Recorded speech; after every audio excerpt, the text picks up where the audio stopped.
பூண்டு ரசம் பண்ணுறேன். அதுக்கு வந்து கொஞ்சோண்டு மல்லி போட்டிருக்கேன், மிளகு, ஜீரகம், கருவேப்பிலை போட்டிருக்கேன், ஒரே ஒரு பச்சை மிளகா. இந்த மிக்சியில் ஒரு சுற்றிடலாம். 4 பல் பூண்டு போட்டிருக்கேன், தோல் எடுக்கல, அப்படியே தான் போட்டிருக்கேன். இதை ஒரு சுற்றிடலாம். பொடிச்சு வச்சுருக்கேன் பாருங்கள். ரொம்ப பிடிக்காதீங்க. ஒரே ஒரு தக்காளி இதில் போட்டு ஒரு அரைச்சிடலாம். நான் சின்ன நெல்லிக்காய் சைஸ் அளவுக்கு புளி ஊற வச்சு வச்சுருக்கேன், அதை கரைச்சிக்கலாம். ரசம் பண்ணிடலாம்.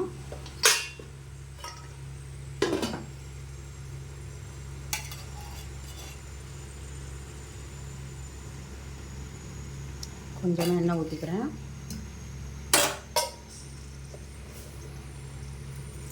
கடுகு போட்டுக்கிறேன்.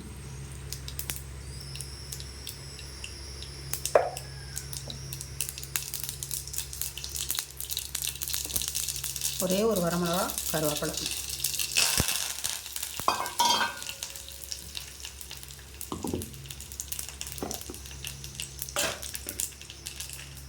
இதை அரைச்சதை வந்து அதில் போட்டுடலாம். அரைச்சல் போட்டுட்டேன். ஒரு 2 நிமிஷம் வதக்கிடலாம். பச்சை வாசனை போட்டும்.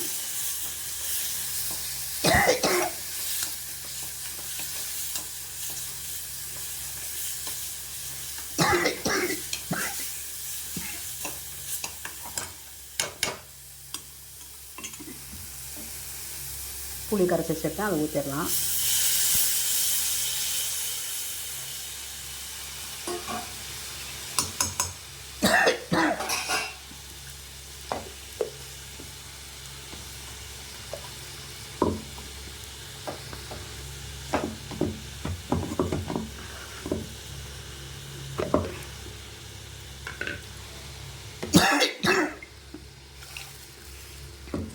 இதில் வந்து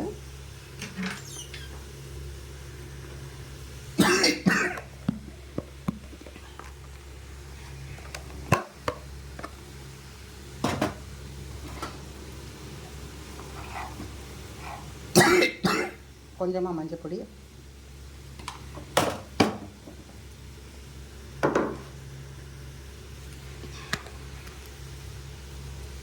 கொஞ்சம் பெருங்காயம்,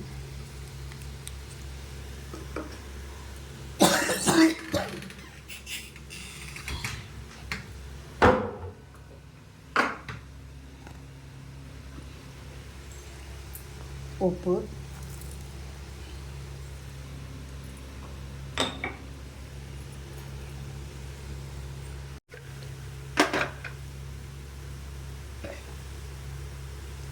கொஞ்சோண்டு வாசனைக்கு ரசப்பொடி.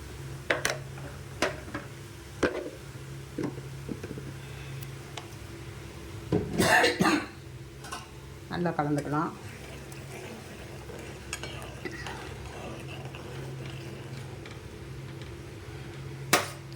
நல்லா கொதிக்கட்டும். ஒரு 5 நிமிஷம் கொதிக்கட்டும். இந்த பச்சை புளி வாசனைலாம் போகணும். அதுக்கப்புறம் பார்க்கலாம். ரசம் ஆயிடுச்சு. ஆஃப் பண்ணிடலாம். மல்லித்தலை போட்டேன்.